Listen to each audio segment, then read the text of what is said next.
Dan juga minal kabair, dosa-dosa yang termasuk dosa-dosa besar adalah apa ya? Melawan kepada orang tua. Itu termasuk adalah dosa-dosa yang besar. Nah ya, semoga kita dijauhkan oleh Allah dari melawan kepada orang tua. Apakah Mas Akam pernah melawan sama orang tua? Pernah. Karena sebagai manusia, teman-teman, tidak luput dari salah. Kadang karena beda pendapat atau karena emosi, akhirnya ya sedikit naik gitu nadanya, sedikit mental terhadap orang tua, akhirnya membuat orang tua menangis. Dan saya sadari itu adalah perilaku yang sangat tidak terpuji, yang dosanya ya dosa-dosa besar. Walaupun yang orang tua ketika kita minta maaf, mohon maaf ya Umi, mohon maaf Abi, saya banyak salah. Orang tua tuh pasti bilang kalau orang tua sama anak sebelum anak minta maaf, orang tua sudah memaafkan. Orang tua pasti gitu. Tapi ya kalau kita nggak minta maaf selamanya dosanya akan tetap mengalir. Ya makin besar makin nggak enak hidup kita nanti gara-gara tidak ada ridho dari orang tua. Begitu teman-teman. Dan juga cara menghapus dosa-dosa besar kata Rasulullah Shallallahu Alaihi Wasallam. Dosa apapun itu, ya makanya Allah ini maha pengampun teman-teman. Maufiratuhu awsa'u min dunubina. Pengampunan Allah itu lebih luas daripada dosa-dosa kita. Apa kata Rasulullah Shallallahu Alaihi Wasallam? Beliau bersabda, birrul walidaini kafaratun lil kabair. Berbakti kepada kedua orang tua membuat bangga dan membuat bahagia hati kedua orang tua, kafaratun lil kabair, menghapus dosa-dosa besar yang telah kita lakukan. Itu salah satu cara untuk menghapus dosa-dosa kita kepada Allah Subhanahu wa taala, ialah dengan cara berkhidmah kepada orang tua. Jangan tinggalkan orang tua. Ya, salah satu cara, gampangnya ya sebenarnya nggak gampang, tapi kalau kita punya keinginan, insya Allah Allah akan buka hati kita, Allah akan kasih kita hidayah sehingga kita bisa menjadi anak yang berbakti kepada kedua orang tua. Hanya yuk move on sudah, move on dari dosa sudah.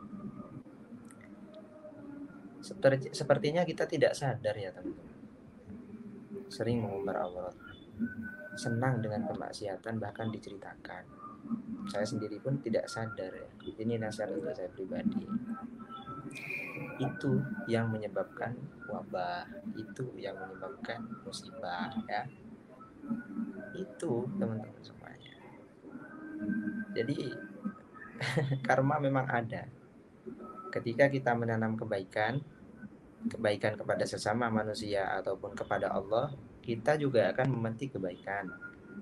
Kalau kita menanam kejahatan, kejelekan, kemaksiatan, maksiat kepada manusia atau kepada Allah, ya kita juga akan memetik yang namanya kemaksiatan. Yang mana hidup kita nanti akan jauh dari keberkahan, nggak akan berkah. Bahkan saya rasa di seluruh dunia sekarang lagi mengalami krisis ini, krisis itu, krisis ekonomi, wabah, corona, apalagi saat ini ya, COVID-19 gak selesai-selesai, hampir 2 tahun. Gitu. Ini gara-gara apa? Perilaku manusia. Perilaku manusia sendiri. Ya, ketika punya hal-hal apa dipamerkan, sombong sudah. Ketika punya apa dipamerkan di TikTok, orang kaya mah bebas gitu kan. Sultan. Akhirnya membuat hati orang-orang yang tidak punya menjadi apa ya, gengsinya naik gitu. Akhirnya orang yang tidak punya pun seakan-akan punya gitu dan mengorbankan segalanya. Mengorbankan orang tua, mengorbankan sawah yang hanya sepetak gara-gara ingin mengejar yang namanya gengsi. Demi mencukupi gengsi. Iya. Itu saya itu dulu ya. Di desa saya ini ya alhamdulillah sampai sekarang masih adatnya itu kental. Masalah akhlak, kalau ada orang baru gak pamit, dirasani sudah, diomongin itu siapa itu anak gak sopan, gak pamitan, ada orang di pinggir jalan, ini bukan patung gitu kan. Tapi sekarang ini di desa sudah banyak orang yang sudah gampang untuk membuka aurat gitu, sudah masuk teman-teman,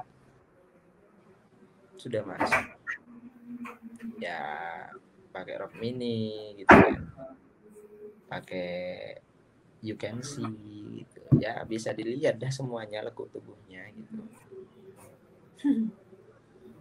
Makanya hati-hati, move on dari dosa. Ayo sama-sama teman-teman semuanya. Dan jangan pernah putus asa. Walaupun kita itu dosanya sebesar apapun, pengampunan Allah lebih luas dan lebih besar daripada dosa-dosa kita.